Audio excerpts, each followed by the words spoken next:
Hey folks, Jordan here from Without Bounds, your spiritual and mindset coaches. Thank you so much for joining me today, guys. Come on in, let's get started. Today is a little bit of a heavy topic, but we'll introduce some levity to make it fun and interesting and enjoyable. I am wearing my red pants today for all of you who can't see. Thank you. I don't usually whip out the red pants, but the rest of them are in the wash today, so let's get started, guys. Today is about forgiveness. Forgiveness versus trust. Now, when we talk about forgiveness, we have to lay down some tracks here for us to move the train together, the train of thought. So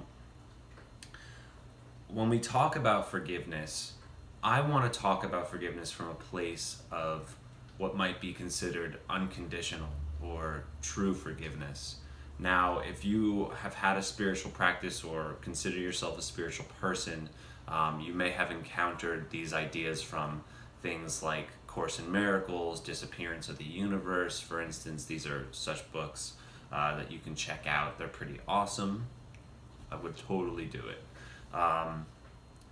But the concept of true forgiveness, something that Eckhart Tolle, even from The Power of Now, has introduced to the world, is such that if we share this universe together, if we exist and coexist together in this space, and the stuff that makes you and me comes from the stars, and all the stars, if we rewind time, all the galaxies, all of them come from this singularity, this point, this existence where everything was meshed together, and now we have what we are, then we understand that imminent and implicit in our existence is the fact that we are one. Oneness is a quality of the substance and energy of life. I had a Chinese religions class once in college. I actually minored in religion at Rutgers, and the professor, his name was Thomas Selliver. So if you ever encounter Tom, backpacking across some remote part of Asia, tell him Jordan says hi. Tom taught me that he drew a number line on the board. And if you can imagine a number line, you've got infinity stretched out in one direction, infinity stretched out to another. And you take any 2 points on that line. Say we take 0 right in the slap dab in the middle, and 1.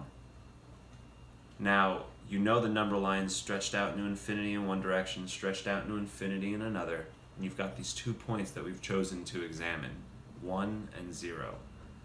Now, the question Mr. Selliver proposed to us in class was, how many points are between 0 and 1? And we were stunned. Infinite, we said. Well, that's the point. You can never remove the quality of infinitude from infinity itself. So we, as part of this universe, the ground that we, get to sit on, the air that we breathe, this phone that I'm looking into to record this, we all come from this source of oneness, and we experience division and contrast. But at the end of the day, what I would implore you to start thinking about is your connection to all beings and creatures, your connection to the substance and material of life itself. That's fucking wild. That is spirituality at its core right there, that you cannot remove the quality of something from itself. And that quality is oneness, is infinitude, all is one. So now that we've laid down that track, it's time to move the train a little bit forward.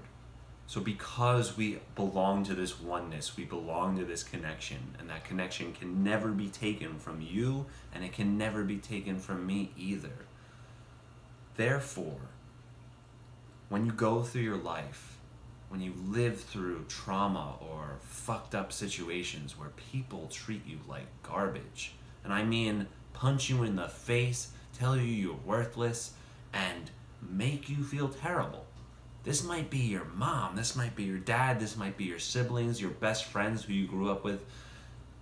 You may have someone in your life who is supposed to be, a protector, is supposed to be someone who cares about you and has treated you terribly nonetheless. You come to this video and you're saying, Jordan, how the fuck am I ever supposed to forgive that person? How the fuck am I ever supposed to forgive Hitler for killing millions upon millions of people? How am I ever supposed to forgive Mao for slaughtering millions of Chinese? How am I supposed to ever forgive, 9/11 and the Twin Towers coming down and these 19 hijackers coming from Saudi Arabia to kill our people? How am I supposed to ever forgive, whatever it is in your life that is just this monumental moment where you define yourself. You are yourself because of this trauma, because of this grave circumstance that you had to deal with. I can't take that from you. I can't take and remove from your life the impact that those people and situations have had on you.